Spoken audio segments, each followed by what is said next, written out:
and we've done cream fields. My monthly listeners have gone up to 266,000 listeners. Perfect. Yeah, it's like the tune which I just made with Traumatic and Logo.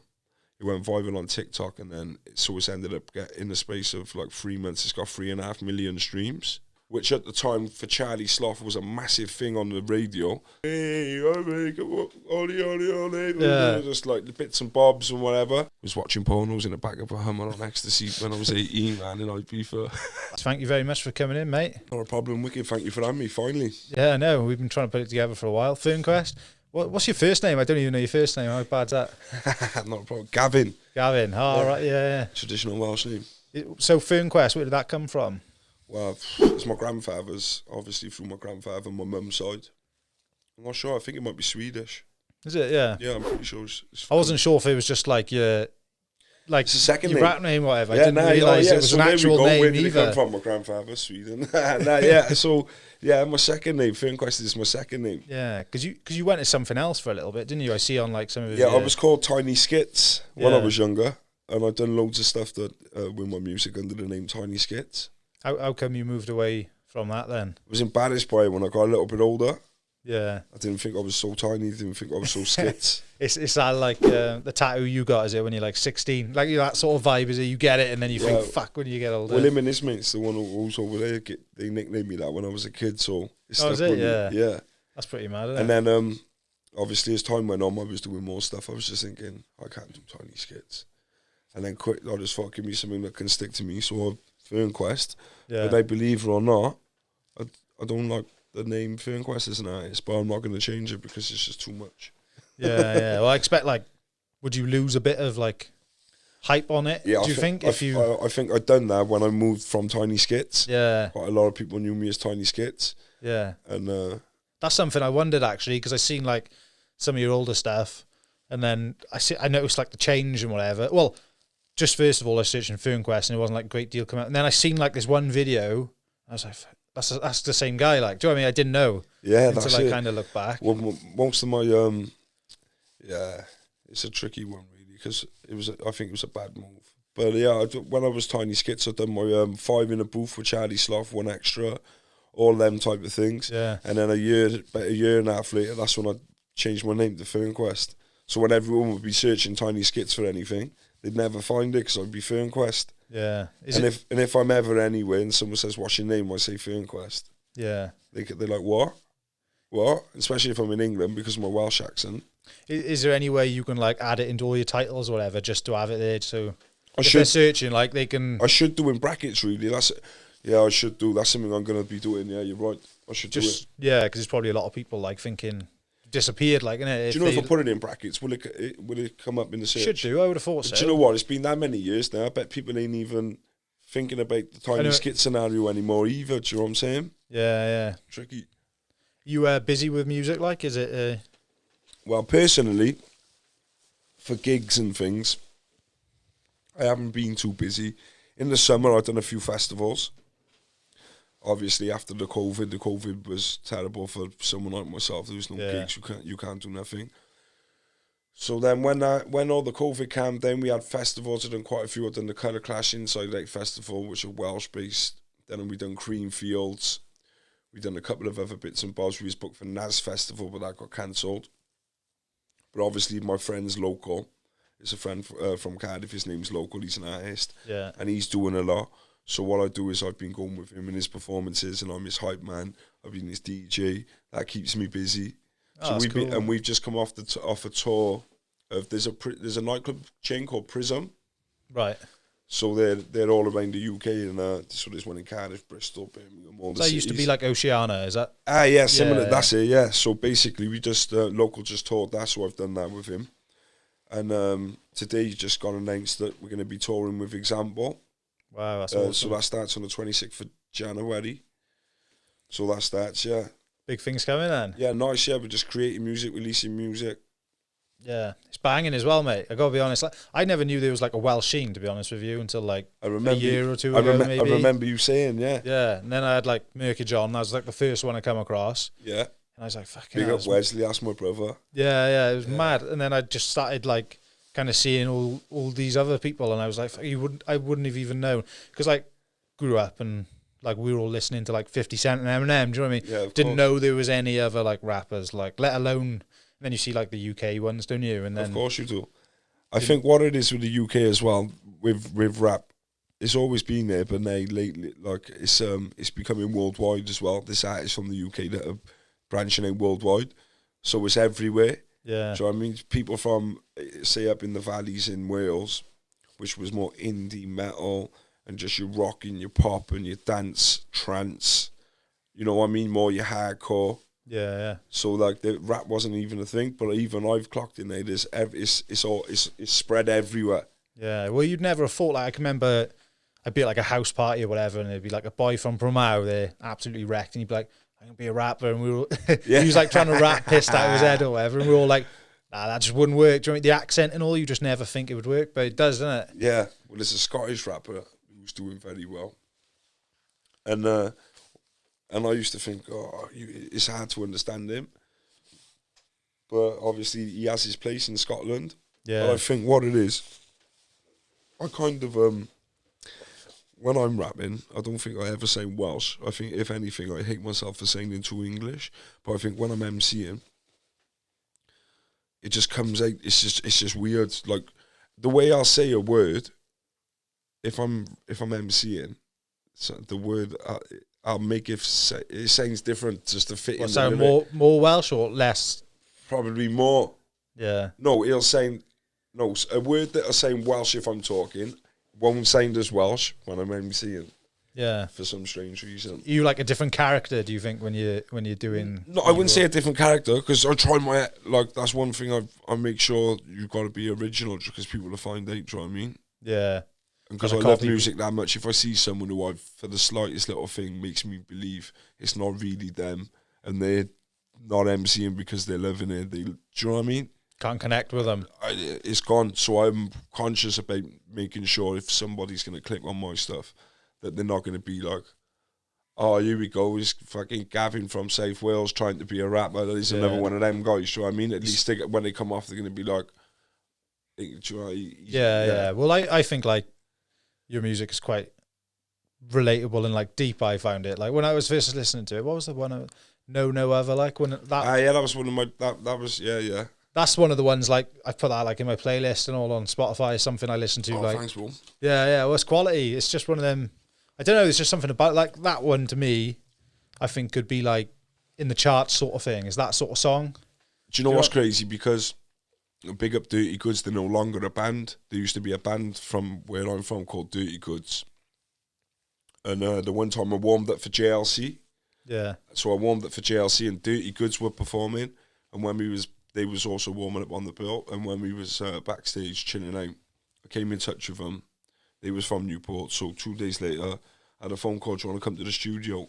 Went to the studio. They had the No Other track with the chorus. And I just put it's totally different to anything I'd ever done. Yeah. So I thought, oh yeah, whatever. Just I done what I done. Put it on YouTube, and then overnight, no, actually didn't put it on YouTube. Waited a week, and our friend had a barbecue in his back garden for his birthday, so we done a video for it. That's the video I've seen you that, would have seen, yeah. And then shout out BD Films. There's a guy called Ben Dowding. He got a YouTube channel. If you type BD Films in YouTube and check his stuff out, he's unbelievable. But anyway, then we put that on YouTube and woke up the next morning. It was on 250,000 views. Okay. So YouTube picked it up and put it on the front page. Yeah. And at the time, it was Wretch 32, Don't Go, and someone else. So then that tune actually took off, and the boys were signed to a label called Hard-Fi from London, and then that tune got signed, and it just ended up we done a little tour. It just fizzed out. But till this day, it's like 8 years ago, 9 years ago, every person, older, young person, like people that are into what I'm into, the sound I'm into, obviously, that's not the one they'll go to and say, oh, that's the best. But everybody else, no other is something where they're like, that's your track. So you would have thought, but I would have latched onto that and kind of carried that sound. Something completely different to what you're used to doing, isn't it? It's mad how something like that. It's like with Mercury, though, like Mary Jane, slightly different to everything else he's done, isn't it? It's totally different. This is totally, the thing. Me and Wes, we was like grime. We was always brought up on grime music, so we used to do grime. There was always something inside Wes where he well, we both loved hip hop, but Wes would like to write some hip hop. He liked melodies. Yeah. Wes was like kind of moving into all the melody stuff. And then the one day he made that Mary Jane, he played it, and me and my friend had sat there, and we both said at the same time, it was like, that's gonna be your tune that's gonna like do well for you in the meantime. Do you know what I mean? Well, it's different though, isn't it? That's what makes people stand out, is something completely different to what anyone else is doing, isn't it? Yeah, I don't think Wes thought that the track was going to do what it done because it was so different from what he's ever made as well. Do you know what I mean? Which is a good thing. You like pigeonhole yourself, don't you, to think like, this is the artist I am and whatever. Of course you do. And also that Mary Jane's different to what anyone else is doing though. It's not like he's tried like he's not treading on what anyone else is doing either with that, is he? No, well, if you think about it, even anywhere in the UK, rappers, they weren't really coming with like a half reggae sound. There is, don't get me wrong, there is, but like the way he used that, he done very well. I'm proud of him. So proud of Wes. Like we was there years ago. I was there when Wes started. Wes never used to MC.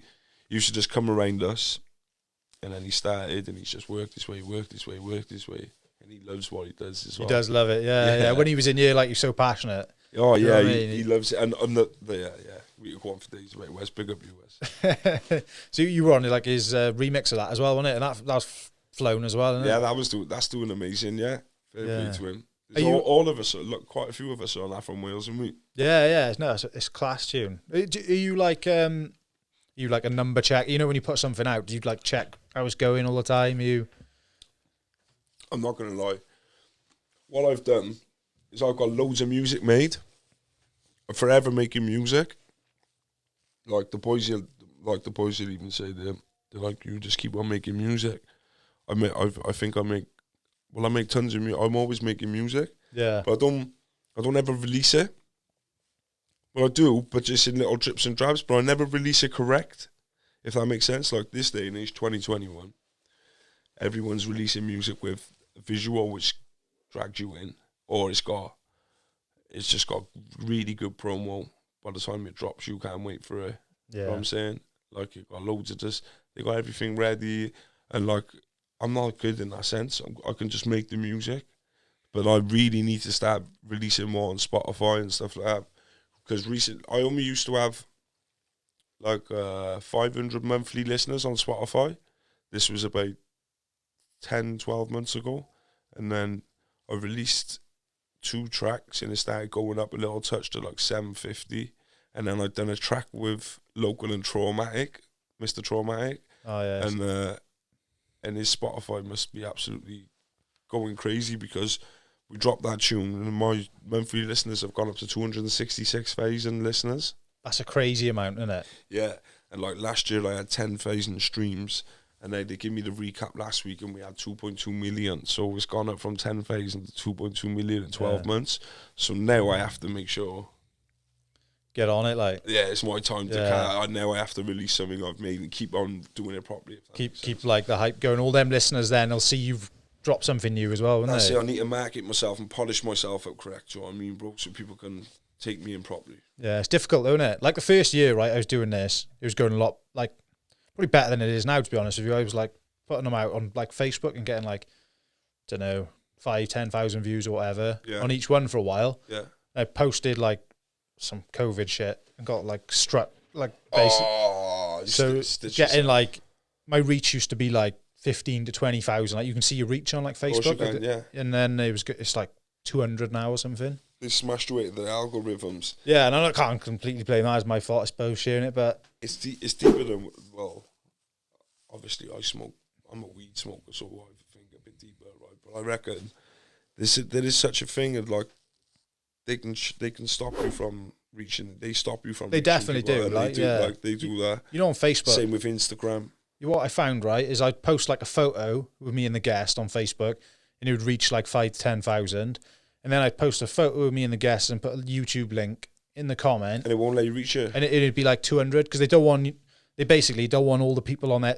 It's a game of attention, like in it, social media. Yeah, and they don't want all their traffic heading over to YouTube. No, exactly. They might spend 2 or 3 hours on there, but they're not on YouTube no more. Yeah, if they're off Facebook, they're not spending money on Facebook ads. They're not doing all the things that's paying Facebook's bills, are they? So they want to keep you there. So they're like, we're not going to put it out. That's the hardest thing, I think, is actually getting people like from Facebook and from Instagram over to like YouTube and whatever. and it's sort of like the subscribers and how many hours you've been watched on YouTube. Like now I think you've got to have over 1,000 hours worth of people watching you on YouTube before you get the YouTube monetize your work. Yeah. So I've been MCing, putting music out and doing what I do for about 14 years, bro. Genuinely, wasn't it? Yeah, definitely, about 14 years. So when I was doing all this, I was putting it out on a friend's channel, which is called Smokey's TV. And obviously, we was getting all the views through that Smokey's TV, but I never had my own channel. Yeah. But what I should have done at that stage, I should have made my own channel and started then to get my subscribers. I still ain't on 1,000 subscribers. Me neither. Because when we started made my YouTube and all the rest of it. Yeah. And like people who know me, they're like, "Why you only got that?" I'm like, "Yeah." They're like, "Mate." They don't know like 10,000 and stuff. Do you know what I mean? I was one of the first ones to be doing it. My mum was only on 600. Yeah, got to keep up with times, haven't you? Thing is, though, it's quite hard actually to like convert people from like watching to just hitting that button, isn't it? Like, do you know what I mean? It's and like for you, I suppose like minutes as well is like it's only like 2, 3, 4 minutes long, Yeah, innit? Like I got no problem with minutes. Like I. Yeah, because like if you're going to watch a podcast, you're going to watch it for an hour or whatever minimum, innit? And sometimes, obviously, people's attention spans these days, they're not even big, so I don't even intend on making 4-minute tracks. It's not about that no more. There's that much music being released, and there's that much, all different sorts of content going in the internet every day. You ain't really got the, do you know what I mean? No, I know, they click off, wouldn't they? You just need a track that kills it for 2 minutes, and then if you like it, you're going to go press it, play on it again, do you know what I mean? That's the good thing about Spotify, I suppose, isn't it? They see it, they like it. Like, I may play your track like a couple of times a week or whatever. So if you've got like 10,000 people watching it, but they're playing it 20 times a week, yeah, like you're flying then, aren't you? Yeah, of course. Well, that's another thing. I think if loads of different people playlist your song on Spotify, then there must be something within the Spotify system that clocks on, and then they end up chucking you in their Spotify playlist. Do you know what I mean? Yeah. It's mad, though, isn't it? Because they don't pay very well, like, do they? I don't think. No, well, like, because when you look at like if you were selling CDs like years ago, I know it's like a completely different model, but I was just gonna say then for me, like obviously I was around when people were selling CDs. Of course I was, but I was never selling CDs. Or I never earned money from a CD to be able to compare either of them. Not that I'm earning money from streams or nothing. yeah, obviously I've been fortunate enough to receive money from streams. yeah, And I think if Spotify gets used correct and you release something and it goes off, like look at Wes, Mary Jane, I am not going to speak his financial business, but Mary Jane for Wes in the space of 16 months, 18 months, what that gave him in 18 months from streams on views on YouTube and Amazon is good. Like, not amazing, but when you say, when you boil it down to it being from Wes making that track and then putting it out, and then over that space of time, what he received from it, it's a nice figure. worth it. Yeah, it's like the tune which I just made with Traumatic and Local. It went viral on TikTok, and then it's ended up in the space of like 3 months, it's got 3.5 million streams. So like when you get, I think it's like $4,000 for 1 million streams. So when you think it's like 4, 8, 12, like 12, like 14 grand in 3 months, one track is made. Yeah. But Did you ever know that was going to go like that, or was that just like you knew you were making a track, you put it out? Yeah, I never, no. Nah. No. It's mad. That's everywhere, though, isn't it? I didn't even like connect the dots for a minute. Like I just seen that all over TikTok or whatever, and then I was like, "Fucking hell, it's your tune as well." Yeah, it's mad. Well, I'm on the end, so basically the boys, Local made it. It was Local's track. A producer from Australia called Bomb. No, what am I on about? That's a different track. There's a producer from the UK called Vibes Chemistry. He gave Local the beat. Local put a verse on the front. Traumatic is well known for drum and bass worldwide. He's fucking killing it, like. And so he put Traumatic on it, and then he asked, they needed someone else, so I just wrote something quickly. Literally, they sent it. Hurry up, I need it. They sent it back, and that was that. So, but it's doing good. Yeah. We had It's a funny story, actually, because we had 3 record labels, because it went viral on TikTok. It had over 45,000 different videos made within, like, the space of 9 days on TikTok, and it went number 2 on the TikTok charts. So then we had a phone call from Universal Records, Sony Records, and there's another one. I'd be lying if I said the names. I'm not sure which one it was. But the other one, they're joint with Sony, no, Universal. So they offered us £25,000 for the tune, straight away. But we was like, no, because it was the first offer, and I don't know much about it, but Local has a manager that knows his stuff, so we sent that to him. And he said no. And then we said no because Universal was going to make us an offer on the Monday. So they said, all right, then. It comes to Monday, Universal didn't make an offer, they dropped it. And then because we didn't say yes to the 25 grand, they just said no as well. So we didn't get it again. No money. Nightmare. So they just took the risk, like, innit? Yeah. So, Sometimes, though, that could have, you hear stories, don't you, that could have played the completely other way, couldn't it? And it could have been the best decision. But when there's 4 of us, we have 25% each on a track, like, so 4 of us, 25 would have just been 5 each anyway. So over the space of fucking 5-10 years, you probably see more. So it's probably a blessing, isn't it? Yeah, it's still a funny scenario. Nah, we don't want to take the 25. We're gonna wait for Monday, and then Monday comes, you don't get in. Do you kick yourself a little bit on the Monday, like? Oh, it has nothing to do with me. I didn't make no decisions. I was just sat there waiting to hear if someone said yes or no. I was just happy, just whatever. I'm happy, whatever. Do you know what I mean? Yeah. Do you like? So we talked about like numbers and stuff, and do you check? And you said yes, and like, does that affect your mood? Like, if something's not going well, or do you? No. Do you seem like a happy guy? Yeah, no, I definitely don't, mate. I do this because I love music, and I'll always do it for that reason. Do you know what I mean? Yeah. And obviously, I understand. I got caught up in it when I was 20 till I was 23. I probably. Like, do you know what I mean? I really wanted to make good money off it. When I done a 5 in the booth, all I ever used to want to do was be on the radio station called One Extra. Yeah. Not all like, yeah, in it, actually, yeah. All I used to think, that's what, One Extra. I used to listen to it, one of the, coming from Wales as well, do you know what I mean? MC from Wales. And then when I got a 5 in the booth, which at the time for Charlie Sloth was a massive thing on the radio, because there's an artist called K Coke, and we was all playing his 5 in the booth, and then like 3 or 4 days later, I went and recorded mine, and the following week mine came out. So it was a big thing for me, and when I was still young, it's a big thing for anyone, isn't it? Yeah. That like. Well, I shouldn't overlook it. Yeah, it's a big thing. And then but when I was young, I was off my head as well. I expect, you know what I mean? Yeah. I got all my mates, and they was all doing bits. Just a bit of a free life, mate, and then I think life just I didn't focus. There's somebody else out there when I was doing if somebody else was in the position I was in, and I'd done a 5 in the booth, and Charlie Sloth looked him in the eyes and said, right, local dame, get me some music, proper music, mastered, sent over, do this properly, blah, blah, blah. Then they would have went and done it, but I just come home, got a flight, went to Greece, went and hosted in a club for 3 months in Malia, got drunk every night, came home, just made music, put it out, messed about with the boys out on the street, doing bits and bobs, was having a gig or living free. And then May would come again, and I'd jump back on a plane, and I'd go back abroad for 3 or 4 months. Is that how you were living your life, was it? For 8 years. Was it really? Yeah. Yeah. I first went when I was 17. So I got on a flight when I was 17 in a tracksuit, 22 kilograms of luggage. And I took off to Greece. Yeah. And then I started working there, and I did it for 8 years in a row. Fucking hell. Yeah. Messed my kidneys up. Was it? Yeah. Did it affect you, or? It will. Nah, yeah. Of course. Mate, just a boys' holiday. I felt like I was going to fall apart after like a week. Imagine it, mate. Going there, flipping out.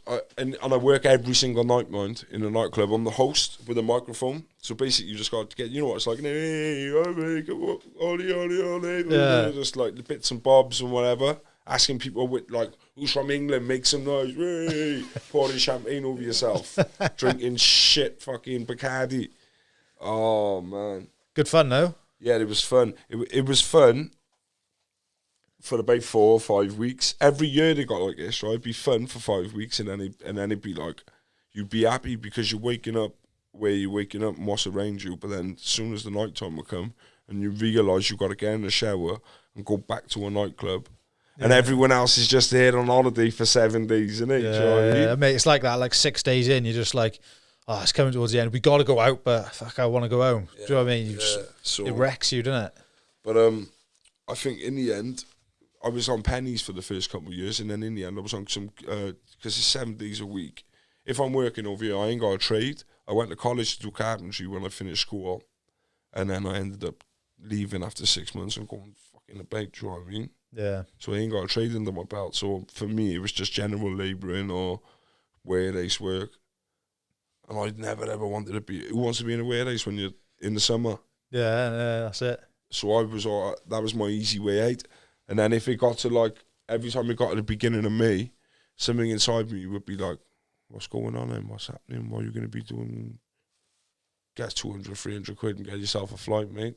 There's 200 euros, 150 euros a night to be earned over this." I think most people would feel like that, though, wouldn't they? If it was coming up and you had nothing better to offer, like, you'd be straight out there. So, yeah, you think it was just like a lack of focus then at the time? Lack of focus, big time. It's quite hard, though, isn't it? Passion was there, because what I was doing is I was going over there thinking it was benefiting me, because all of the people from all over the UK going on holiday, the right age group, do you know what I mean?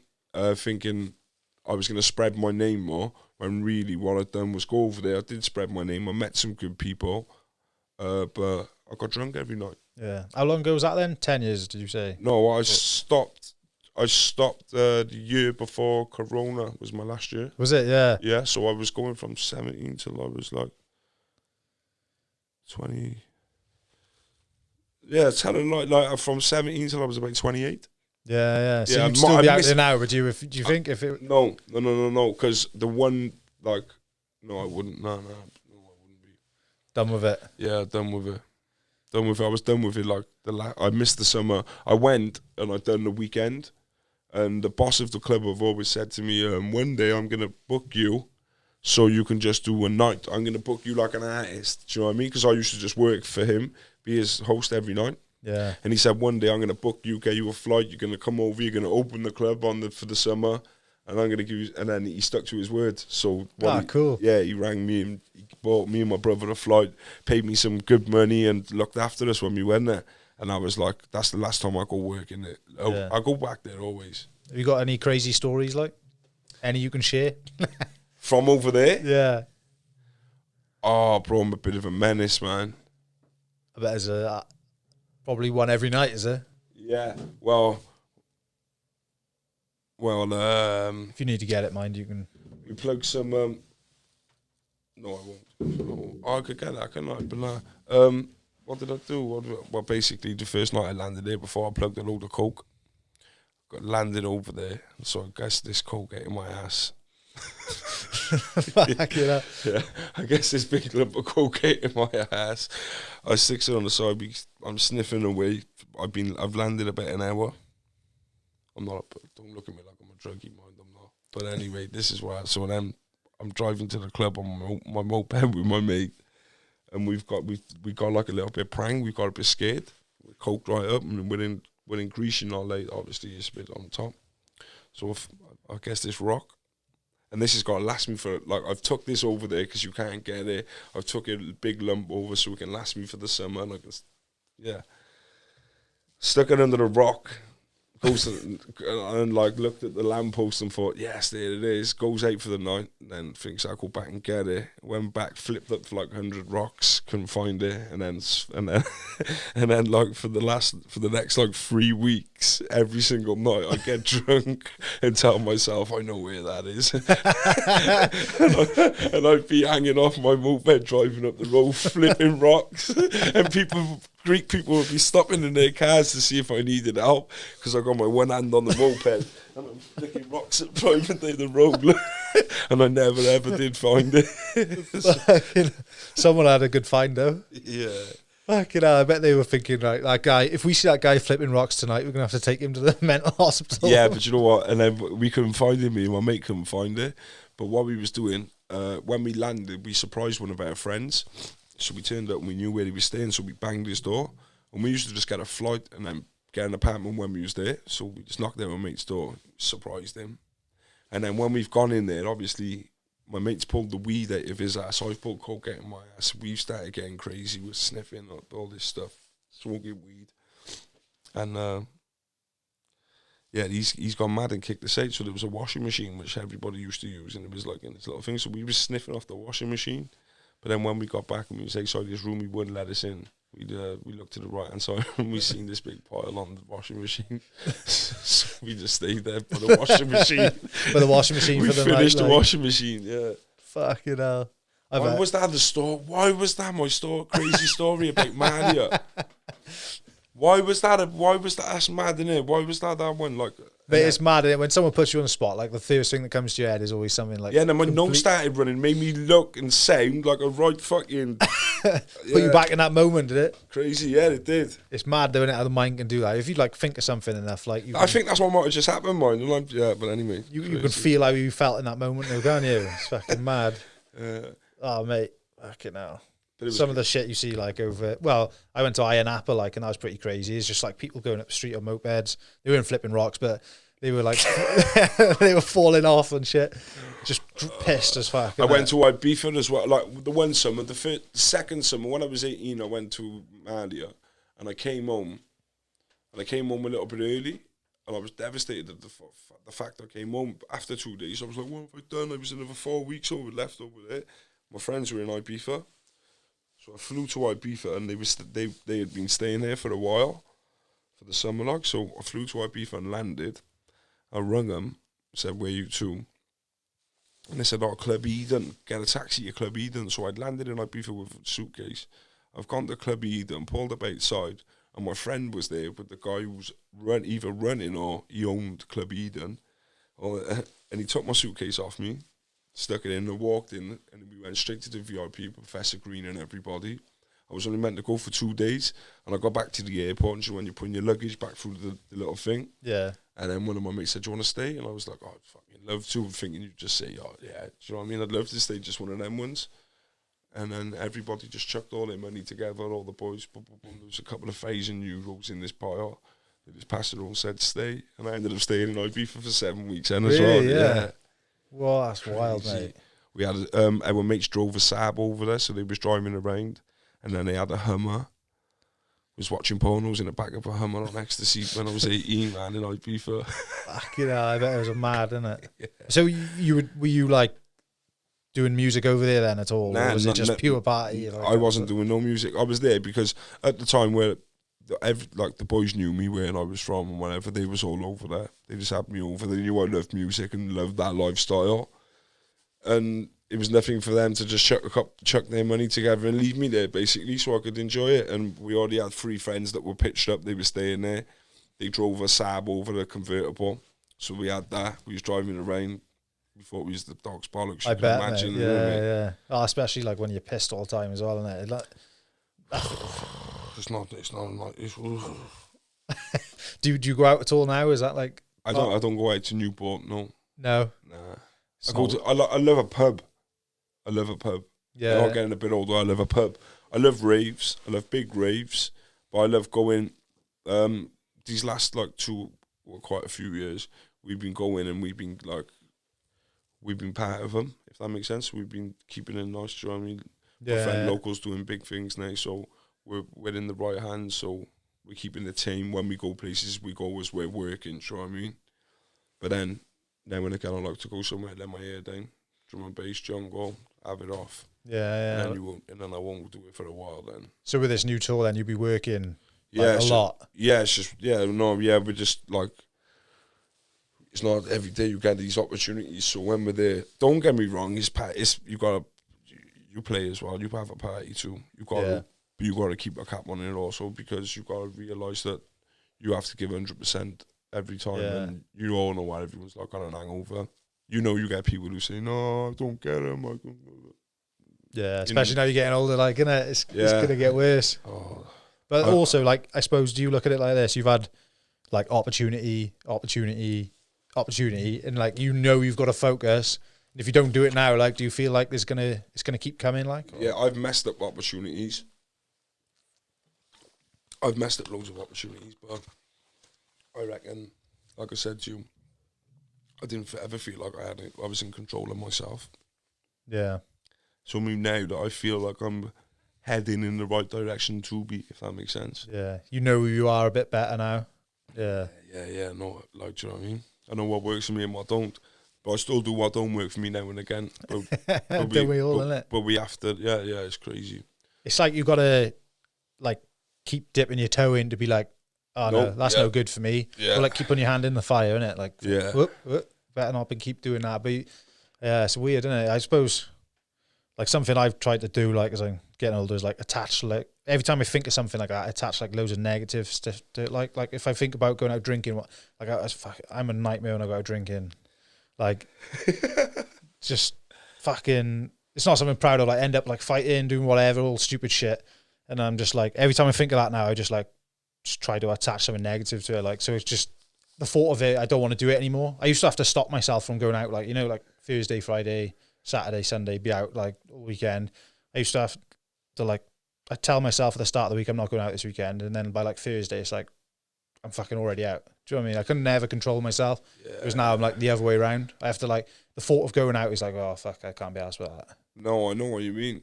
It's like switched. That I didn't want to get to that point, and I didn't want to be as in depth in it as I was. Do you know what I mean? But obviously we're all like, when we're younger, we all love to. We're on it. Like you say, you can't do it flat. You can't keep on going, eh? It's not just that. Who wants to? You when you get older, I like being on the set. You and my dog and my slippers and that, I do. Yeah. Smelling the food from in the kitchen and chilling, eh? Do you know what I mean? Yeah, you take comfort in other stuff, like, don't you? Oh, big time, don't you? I could never, like, pictured living the life I'm living now, like, chilled out, like we've just had a baby and stuff, and just. Oh, congratulations! Yeah, cheers, mate. It's just mad compared to, like, years ago. I'd just never assumed I'd actually enjoy it. Do you know what I mean? I bet it settled you down. I bet it changes your mind frame even more, doesn't it? Oh, 100%, mate. It's just mad. How old is your baby? 4 months. God, it's just. Yeah, it's crazy, mate. It just changes everything. Like what you're living for, all sorts of things. Do you know what I mean? I know it's an early Christmas present, but what a nice Christmas show. Yeah, 100%, mate. It actually means something again now. Do you know what I mean? Oh, of course, yeah, because we lose that as well. But you know what? I turned into a bit of a Grinch. I turned into a bit of a Grinch when I was all through my 20s. I slept through Christmas days. I slept through Christmas days in my 20s. Yeah. Like, I went through a stage of being depressed. And I just didn't get out of bed for Christmas. Any like reason for that, or just? God knows, it's probably life in general, innit? Or probably what it was. I think I was smoking ganja when I was a young boy. Probably like ate the ashtray, probably about 11, 12. Yeah. Smoking, yeah. And then obviously I didn't stop smoking weed, and I'm 30 years of age and I still smoke weed.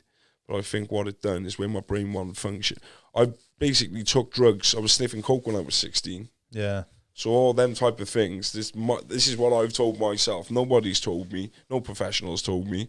But I believe I kind of battered my brain a little bit before it was even developed properly. Do you know what I mean? And it left me with a few little things that'll always be there with me. Do you know what I mean? Yeah. Little bit. Everyone gets anxiety, don't they? Do you know what I mean? 100%, mate. So little touches of anxiety, and then depression, little things that happen in life, and all, little family things and whatever. I smoked a bit when I was younger, right? And I used to get, like, at the time as well, like, mega paranoid. Like, that was, like, the worst thing for me. I think I wouldn't say I'm paranoid now, but I get, like, anxious, depressed, and all that, like, time to time. And I think, like, it's just managing it all the time, innit? It's constant, like. Well, I don't think I've ever been, like, fully. What it is for me, it's not paranoid either. I'm not a paranoid person. I've smoked weed for years and years, but it do take its toll on you, doesn't it? Yeah, I think, like that, like you say, it's the young, like that young age, innit? Like you say, I find, like, with drinking, like, probably drinking every weekend from, like, 13, like, just meet up on a Friday night after school or whatever, and it was always about getting wrecked. Like, I don't know, I swear, like, kids aren't doing it now the same, are they? Like, getting absolutely, like, it was all about just getting as smashed as you could. And do you know what it is as well? Like, when it comes to drink and, like, cannabis or coke and things like that, where my circle of friends and who we are, and where we're, like, and me being the person who I was, Tiny Skitz, MC, blah, blah, blah, obviously, people would have me in their social circles. They'd be happy to have me around, do you know what I mean? Because I was kind of the kiddie. Do you know what I'm saying? So Yeah. then I'd be around so many different groups of people, and these people would all be doing their own thing, earning their money in their own way. So everything was easy accessible. If it come to coke, like, do you know what I mean? We just have little chunks of coke off the boys here and there and whatever, or we'd have weed, or if we wanted to go out and earn some money because we wanted to go somewhere, something one of the boys could help us go and do. Everything was easy, so we probably done more of it. And where we didn't live the life where we was all knuckling down, going to work, being trade, we was all just ate every day. Like, not ate every day as in ate, drinking and doing wrong things. Do you know what I'm saying? So Pretty part of your identity it become as well, did it? With the music, like, linked in with it. And it's a snowball effect then, because as the time goes on, you just end up meeting more people like the people you're with. And obviously, me, I was always around people who was not a lot older, but older than me. And then there was a time in my life where I was around people who was older again. So I was like, a Tuesday in the pub was nothing to sit and go to the pub at 12 o'clock in the afternoon. And like, I'd be with someone who'd have like a sandwich bag and it'd be half full of coke. And we'd be sniffing 50p pieces. Yeah. And I'm like 19, I'm sniffing like coke mated up on top of 50p pieces. And we're just doing like, that's not accessible to your average 19-year-old, do you know what I mean? No. So at the same time, I think that's all that staying up then as well, can't sleeping on, and just beats your brain down. And I think, obviously, I was a bit addicted as well. Which, you know what it's like, you come to the weekend and it's inside you, you're thinking, you get that little sesh gremlin in it. It's inside you, like... Oh. Yeah, I think as well, like, I don't know about you, but I think like it's just massively suppressing all the emotions you get as well. So like, say like you're hungover and whatever, you're feeling like shit, you expect that. And then as the week goes on, you're starting to become human again. And you've got to like try and live your normal reality. And you're like, I can't fucking cope with this. I'm just going to blast my brains again. Yeah. Do you know what I mean? Like we just suppress it all the time. So I think probably from like, for me, 13 to like 25, I barely had a sober spell of more than like a week. Do you know what I mean? Yeah. So then like, you don't even know who you are, do you really? No, you're not giving your brain time to get it on track and whatever. Well, this is the thing. I quit weed. I stopped smoking weed for 3 weeks, about 2 months ago. Mate, didn't start. I had severe nightmares. I woke up, my bed was soaking. I was having some savage nightmares. In the end, I didn't smoke weed because of the nightmares. I thought I need to have a little. I woke up one night after the nightmare and there was weed in the ice and I puffed it. And I've been puffing it ever since again. It's mad. No nightmares, no nightmares, but I'm smoking weed and it's something that, do you know what I mean? Something you want to knock on the head, is it? I want to knock a drink on the head 6 months. I want to knock drink on the head for 6 months to see where my mind would be at and what I could achieve. I'm not sure if you've heard of somebody called Alvaro. He's a guy from Chepstow. Look him up, man. He's another artist, right? And music and whatnot. But he's got a good story about himself as well. And I was with him 2 days ago, and he was in a place where he was drinking a lot. He loved his wine, red wines. Do you mind if I just push that a bit closer? Sorry. He loved his red wines and stuff like that. Yeah. But then I was with him 2 days ago, and he's told me he's been sober for 7 months, and I was a man that would be in a bad place. Once a month, he'd be in a bad place. He won't mind me saying, he was suicidal a couple of times a month. People were going to have to look after him. He was gone. Fuck. He was in a shit place. And then when I was with him 2 days ago, the person I was speaking to, I could not believe it. I got out the car and I got on my sofa and I was thinking, it was mad. I couldn't get it. I was like, I couldn't figure it out. It was like he was a different person. And he was even telling me, I feel like I'm 5 pints deep every single day without drink because I'm sober. He said, because I've learned like to be sober for this long. He said, I feel fucking drunk all the time. Like, I feel good. And he said, what I've done is everything I used to talk about that I really loved doing, like everything that he loved, I'm going to do this, I'm going to do that.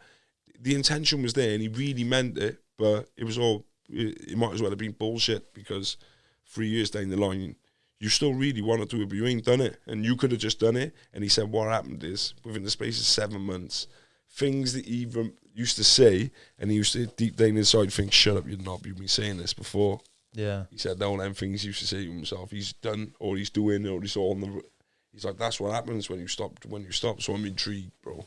Inspired, a little bit, big time, That sort of stuff like drives people though, doesn't it? Like seeing what a difference it can make to people. Yeah, just in your body as well, just everything, innit?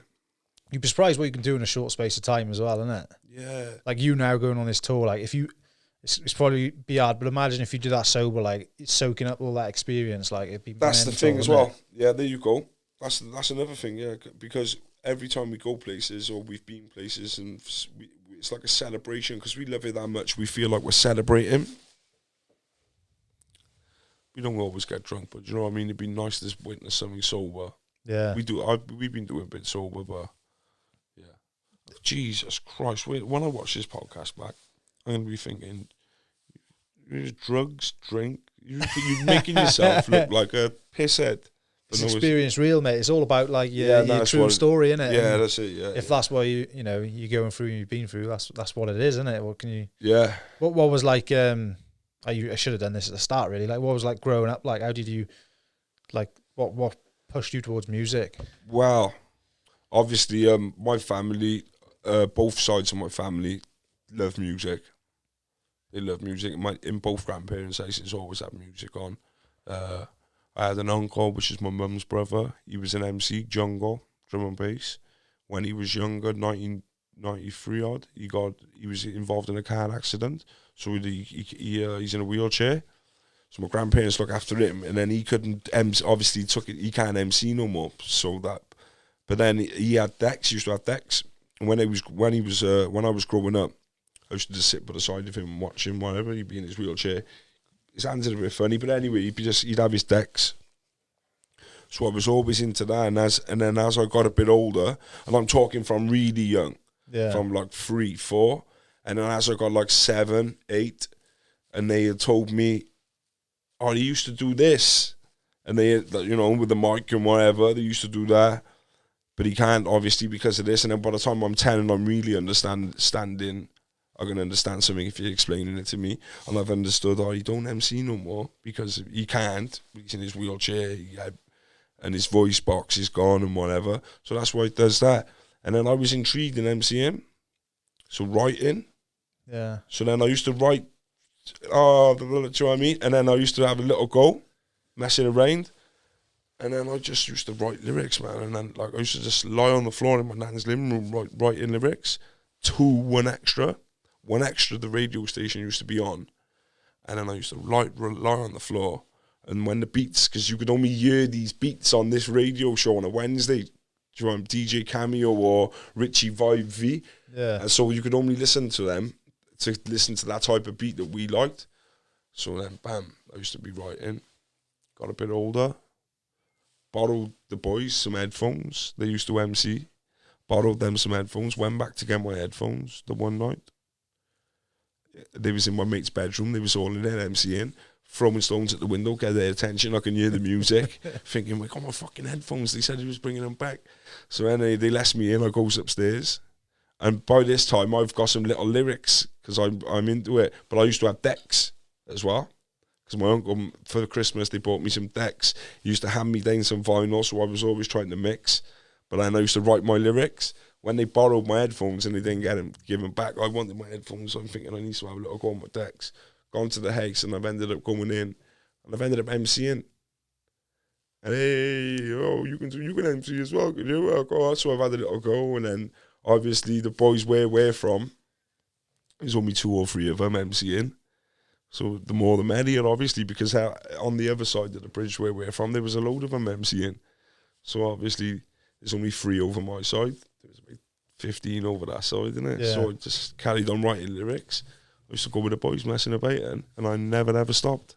That's mad, isn't it? How do you, so is it the love that like keeps pushing you on? Like, it's music. It is. I love music. Yeah. But like first of all, I know that I love music. Every type of music, every genre. It's not just grime. It's not just garage, drum and bass. I love bass orientated music. Like I'm really into that. Yeah. But I love every different music. It all has a place for me, do you know what I mean? Yeah. So you need, like, someone to get on board to, like, help you make your own music now, like, as well? Or is it, yeah, like, well... Because you said you got loads of music in the, like, sort of in the bank, innit? Yeah, I've got loads of music on the hard drive, bro, for all different genres. So, see, you know no other. I've got, like, a project called Life on the Brink with the guy that sang the hook of that, No Other. So we've got 10 tracks together where he does all the choruses, all the hooks and bits and bobs, and I do all the verses. And that's scattered across a few different genres. Then I got loads of drum and bass and jungle, which at the moment I'm really getting into. I got my grime, I got hip hop, I've got, do you know what I mean? Just got loads of different bits and bobs. But what I'm doing is I just link up with different producers. I'm all about collaborating with producers. Obviously, I don't produce the beats. Yeah. Got friends that produce them. But when I like to make music every day, or I like to, do you know what I mean? I like to be something fresh every day. Like, I got my friends, they got their own lives going on. We grow up, they got family, they got kids, they got jobs. So they can't always be making beats to feed me beats. So I'm forever online connecting with people. And I've managed to build myself up a good catalogue of some of their friends now anyway, that are producers. If there's a certain sound I'm looking for, I can reach out to somebody and they can give me a little 5 clips or something. So how does that system work? Like, is it like an expensive thing for you to make a song? Well, now, when I was growing up, it used to be a bit daunting. You used to think it was. We used to go to a studio called Pilot Project, which was free. We used to go there. We used to have to book a slot, and we could only get an hour. Yeah. About 7 of us wanted to do something, so in the end, we just let a track run for 20 minutes, and we'd all just do a piece of it. But then, obviously, it's like it was £20 an hour, so that was. But then I used to know some people who used to earn their money other ways, and they wasn't shy to take me to the studio and give me 10 hours. Do you know what I mean? So I used to do that. But now, just bought my own mic, bought my interface, got my Mac, got my Adam speakers, and I'm good to go anytime I want. Do you know what I mean? You do it at home now, is it? Yeah. Like mostly, yeah. Yeah. Because it's that again frustrating. Because when if I'm at home, I've got a beat on, I'm writing something, and you finish it, it's nice, bam, and I'm liking it. Then you're like, oh fuck, I gotta wait for Jimmy to be ready in the studio now for fucking Sammy to be ready for me. And you got to book in and whatever, and it's just nice to be there. And it's not just that. If I'm working with producers and they want vocals, I can just switch my stuff on, do my vocal, send it to them dry. I don't have to mix it, master it. Do you know what I'm saying? Yeah. And then it's much better. I bet it's like the visual that's the most expensive, is it? Like when you're trying to, because like videographers and all that. Yeah, that's the reason why I haven't put music out. Like when I was younger, we all used to have the videographers I used to know, we was all in there starting out, we was all helping each other. They knew I was someone starting or trying to get somewhere. I had the music, they could do the video, you know what I mean? Yeah. And then as it goes, we all get older again. So my generation of people that I knew we was all in doing me the videos. Again, some of them have got older and they'll just do the odd bit of photography for their own love. And then so I lost like my contacts of people that will say like help us out, or when they got some spare time come and do it. But the visuals, if you want a decent one, like they costly, do you know what I mean? Yeah. So to balance life, if you ain't earning money from streaming and from gigs, to put £750 to £1,000 on a visual that you're not, not sure you're not going to earn it back because you've got to put it in to get back, right? But at the same time, if you got £1,000 to your name and you got a track which you're loving, and people are saying you haven't released music for 7 months, and it's either do this track and then just go with it for a while and that's what I haven't done. So, but I released tunes, but my aim is to start getting some proper visuals together. Yeah, it's mad how much it all makes a difference, isn't it? Because the songs are good. Like it's just like it gets received much better, doesn't it? Yeah, people are so they kind of let's just get attracted to things they see, don't they? That's what it's all about. Like it's like with this, like if I put this out as just an audio, like chances are, unless they were already been here for seeing a visual of it before, they're probably not going to listen to it. Exactly. It's just that initial like eye-catching moment, isn't it? Yeah. So that's my aim is to get some good visuals together. But yeah, because there's tons of skilled people about doing it now, and there, like it seems to be. That's it. You just got to network, but at the same time, I've just got to respect the fact that if there's someone good at what they do, videos. Tomorrow we was meant to go to Brick Lane in London to do a set with MC Neat DJ like an MC Neat. Well, Neat is the MC who's going to go with Neat. There's another guy called Smash and Trudos. Me, local, are meant to go there tomorrow to record a pre-recorded set for the radio. But yeah. It's getting there. It's getting there. The thing is, like, that's a perfect example. This is a perfect example, right? So we're on about money. And obviously, like, tomorrow, right? For me, I should be. I really want to. I'm still going to try and do that. Tomorrow, that opportunity for me is huge. I'm saying it's huge. It's not huge. Yeah, it is. It's big. It's MC Neat. I was brought up on him. The guy's fucking garage. He's the guy. Like, do you know what I mean? He was kind enough to do a track with me years ago. Put something on. Anyway, this is going to be a great set. I can get received on a good platform if I go there. Now it's £100 to get to Paddington alone. Then you got to get your tubes over to Brick Lane. You got to get your dinner and your food and everything else in London. I'm a cigarette smoker. It's £15 a pack in London.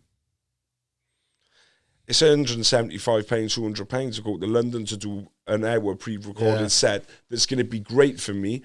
I'm not in. Do you know what I'm saying? You never know what's going to be like the spark to make it all worth it. But you kind of you don't know. You're left in and listen. Look, but I know, like, it's just So basically, it's just a battle all the time. Like it feels. It's forever. It's like, but then I also know, like, I went to Israel with a £5, bro. Yeah, I went to Israel with I went to Israel with £5, mate. I went to Israel with £5 in my pocket, bro, and I didn't spend that £5 until I got back to the airport, and I couldn't even get a decent Burger King with it. And the guy that I was with had the #1 track in 8 countries in the world. He took me with him, and he wouldn't chip in the extra money to get me a decent Burger King out of a kid's meal. What? Yeah, right. So let me tell you a story, right? Do you know what track you will find? Infinity. Yeah. Well, my friend made that. Really? Yeah, my friend made that track, and it went #1 in 8 countries. So in 2008, and he toured the world for like 8-9 years off it. And I mean, toured the world, like, took the back end out of every country in the world with that tune. Like, where's he from? He's originally from Aberfale. No, he's Irish. He doesn't sound Irish. He lived in Bristol, dabbled in Bristol College and all his younger days. Then he moved. He was in his family in Wales. He's up in Aberfale. He got with a girl from Newport.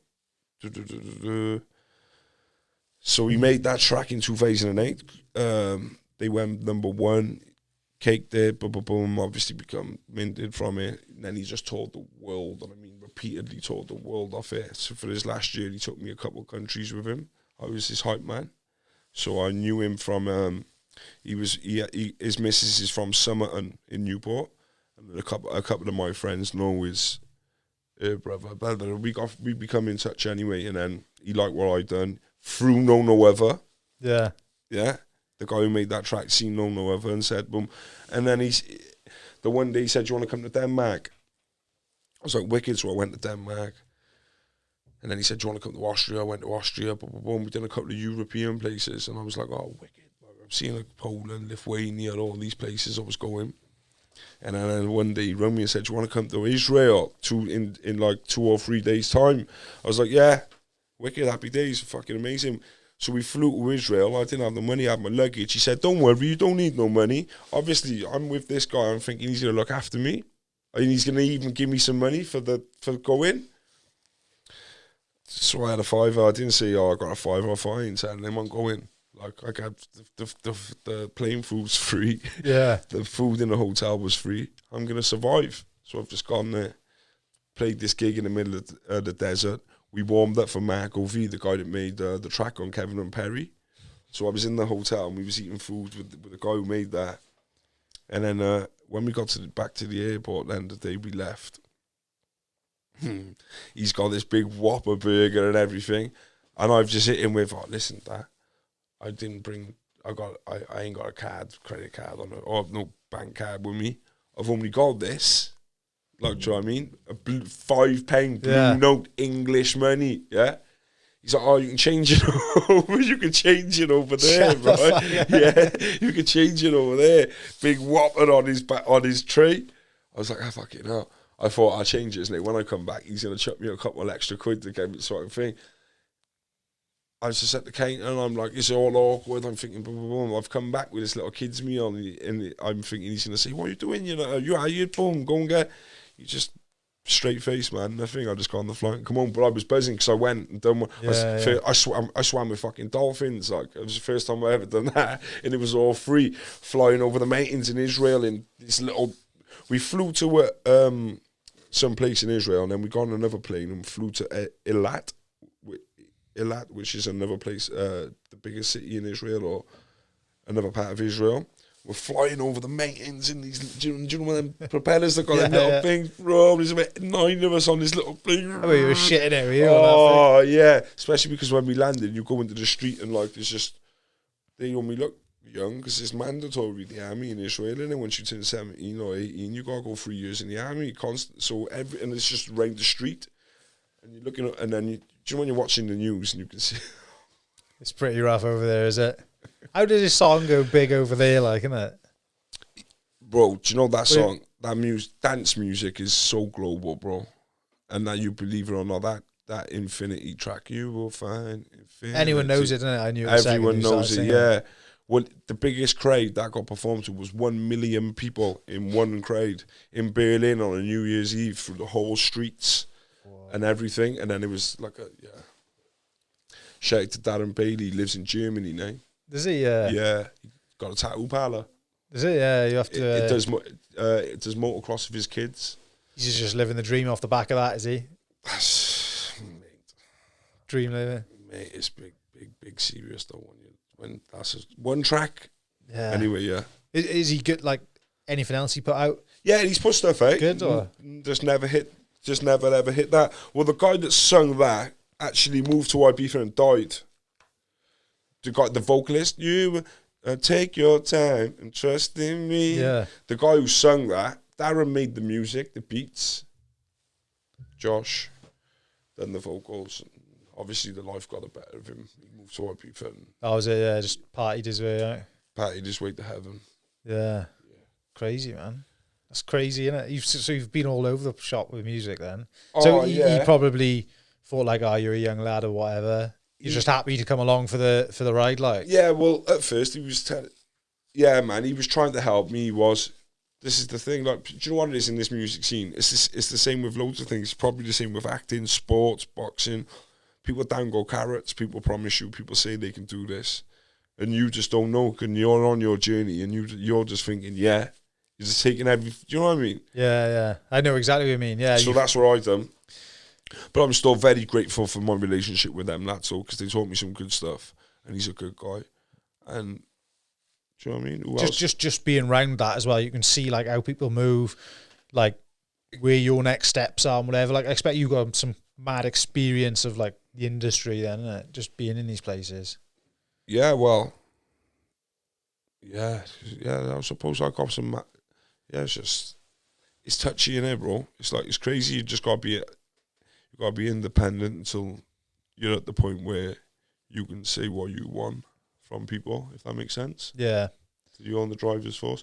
You just know you're the product, in you. If you're the artist, you're the product. So if you ain't got yourself together, no one else is gonna get you together anyway, are they? No, yeah. So it's all down to you anyway. But I'm so grateful for some of the people I know though, because you know I could be sat around Tommy from down the bottom of the road at MCs, and we could just be talking about one day we're going to go perform at Glastonbury, and we could just have that. And don't get me wrong, it's nice to dream and whatever, but then when you're around people that have seen and done these things, do you know what I mean?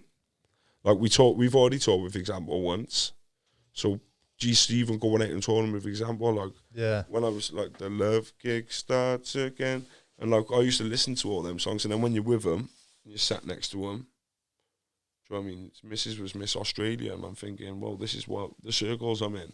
Yeah. Do you know what I mean? Do you feel like, you know, when you're with them, do you think like this is definitely this could be reality for me? Like it already is. You're already there. But like 100%. Yeah, 100%. The next step. Yeah, but it's just I'm just a bit confused that I'm still trying to find it what it is going to be that's going to give me that little thing. Do you know what I mean? How do you fill the gap? Like, how do you get there's from something missing. Like, there's something.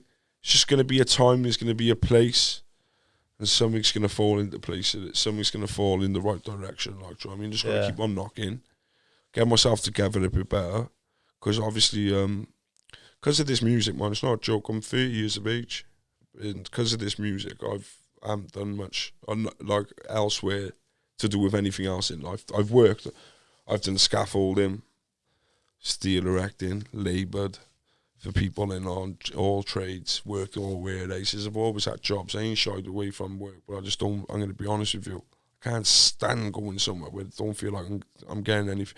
If I'm going to work somewhere for someone else and it's someone else, I'm going to get money, don't get me wrong, but I can't, I'm not part of something bigger. I like it's to not be part you, of something that's bigger, like, do you know what I mean? Like, I dead end, like, just something that, if I go to a job and I think, right, if I stay in this job, what's going to happen? And in 15 years down the line, I'm still going to be doing that job there. I just don't register with somebody like me, so... I'm been in my day job now, like, 8 years or whatever, right? And for the last 4, I've been like, if this is what I'm going to do, like, it's not the half the reason I started this, but, like, I just wanted to step outside my comfort zone or whatever, try something completely different, because I was like, I can see the next 30, 40 years. If they're all the same as what I've been in the last 8 years or 4 years, whatever, why the fuck?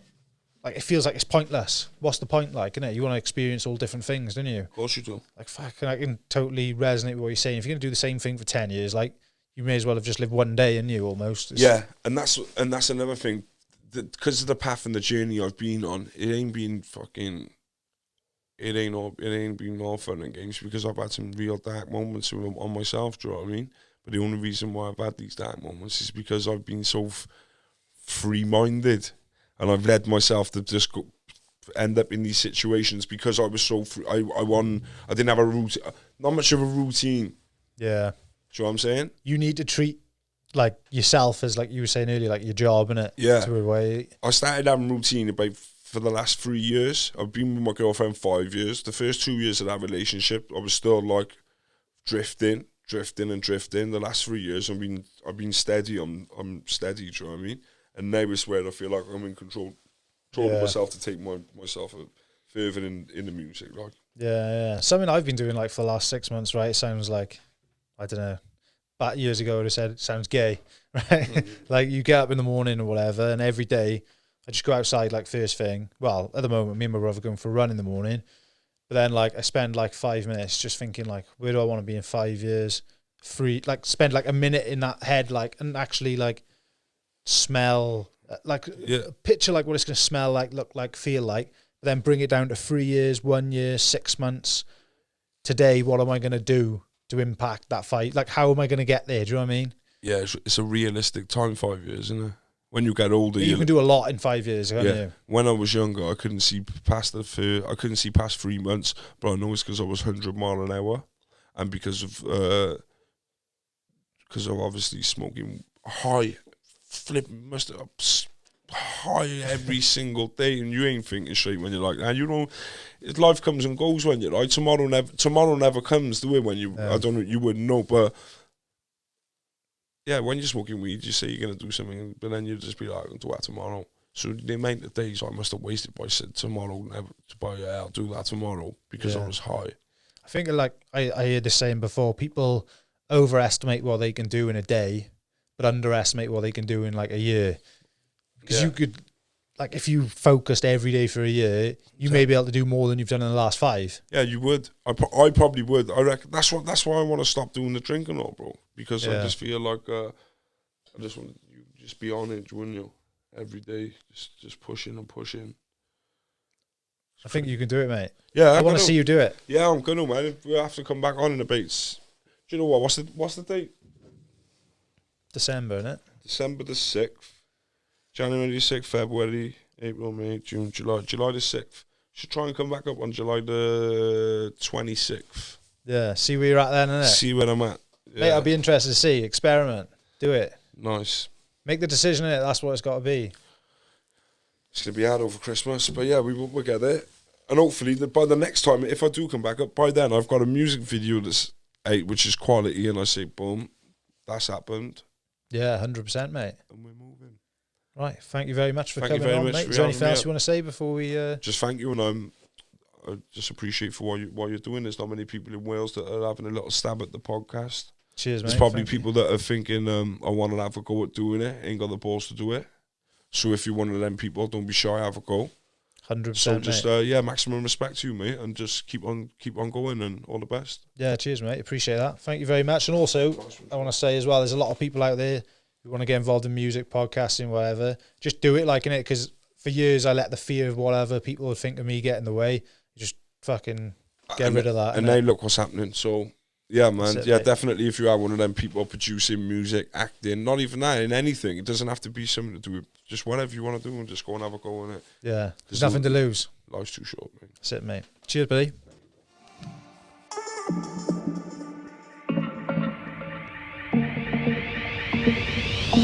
Experience Real Podcast.